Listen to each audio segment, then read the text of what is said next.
প্রিয় ময়মনসিংহবাসী, আপনারা গতকালকে বাংলাদেশের প্রথম সংসদ অধিবেশন দেখেছেন।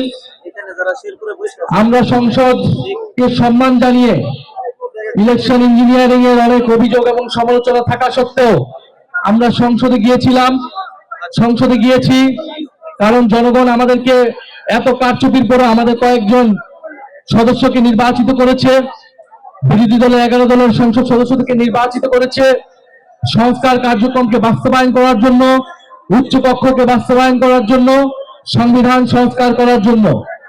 আমরা সেই উদ্দেশ্যে সেই কমিটমেন্ট এবং সেই ম্যান্ডেট নিয়ে সংসদে গিয়েছিলাম। আমরা বলেছিলাম যে এই সংসদে আমরা কোনো ফ্যাসিস্টের দোসরকে চাই না, ফ্যাসিবাদ মুক্ত, ফ্যাসিস্টের দোসর মুক্ত আমরা জাতীয় সংসদ দেখতে চাই।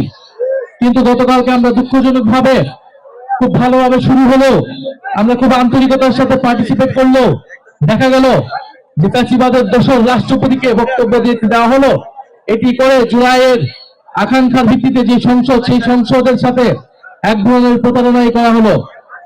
স্পিকার সাহেবকে আমরা, মাননীয় স্পিকারকে আমরা বলেছিলাম যে রাষ্ট্রপতির বক্তব্য বিষয়ে আমাদের বক্তব্য রয়েছে, সেই বক্তব্য যাতে আমাদেরকে দিতে দেওয়া হয়, কিন্তু সেটি তিনি না দিয়ে রাষ্ট্রপতিকে বক্তব্য দিতে দিয়েছেন। ফলস্বরূপ আমরা প্রতিবাদ করে ওয়াকআউট করে আমরা চলে এসেছি। আমরা আহ্বান জানাবো অতি দ্রুত অবিলম্বেই এই ফ্যাসিস্ট দোসর চুপ্পুকে অভিশংসনের মাধ্যমে অপসারণ করে নতুন রাষ্ট্রপতি নির্বাচন করতে হবে এবং তাকে গ্রেফতারের আওতায় আনতে হবে। তিনি শপথ ভঙ্গ করেছেন, তার বিরুদ্ধে আর্থিক দুর্নীতি রয়েছে এবং তিনি গণহত্যা চলাকালীন নির্বিকার ভূমিকা রেখেছিলেন। প্রিয় ময়মনসিংহবাসী, আপনাদের উদ্দেশ্যে আরেকটি কথা বলতে চাই। আপনাদের এলাকার সন্তান, ঢাকা বিশ্ববিদ্যালয়ের ছাত্র শক্তির সাংগঠনিক সম্পাদক সাইফুল্লাহ, যিনি আওয়ামী লীগের বিরুদ্ধে প্রতিবাদ তৈরি করেছিলেন জুলাই গণ অভ্যুত্থানে, বৈষম্যবিরোধী ছাত্র আন্দোলনের অন্যতম সমন্বয়ক ছিলেন, তার বাড়িতে আগুন লাগিয়ে দিয়ে ফ্যাসিস্ট বাহিনীরা ষড়যন্ত্র অব্যাহত রেখেছে। আওয়ামী লীগ আসলে এরকম একটি দল যারা গুপ্ত হামলা, অগ্নিসন্ত্রাস এবং এরকম দাঙ্গা হাঙ্গামা করে রাজনীতি সবসময় টিকে থাকতে চেয়েছিল। তাদেরকে পরাজিত এবং প্রতিহত করেছিল 5ই আগস্ট বাংলাদেশের জনগণ। ময়মনসিংহবাসীর কাছে আমরা আহ্বান জানিয়ে যাচ্ছি, ময়মনসিংহ এবং বৃহত্তর ময়মনসিংহে আপনারা আওয়ামী লীগকে প্রতিহত করুন।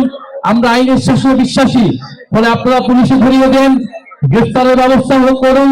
প্রশাসনের প্রতি আহ্বান জানাচ্ছি, প্রশাসন যদি ব্যবস্থা না হয় তাহলে কিন্তু জনপ্রতিরোধ গড়ে তুলবে আওয়ামী লীগের বিরুদ্ধে সর্বত্র, রাস্তাঘাট, সব জায়গায়। আমরা অপেক্ষা করবো কিছুদিন, দেখবো আমরা প্রশাসন, পুলিশ প্রশাসন এবং সংশ্লিষ্ট এমপি তারা কি ব্যবস্থা নেয়। এই সাইফুল্লাহর পরিবারকে যে হত্যার চেষ্টা করা হলো, তার বাড়িতে অগ্নিসংযোগের চেষ্টা করা হলো, যদি তারা কোনো ধরনের ব্যবস্থা নিতে ব্যর্থ হয় তাহলে আমাদের যেটা করণীয় সেটা আমরা করবো। আমরা ঘরে বসে থাকবো না।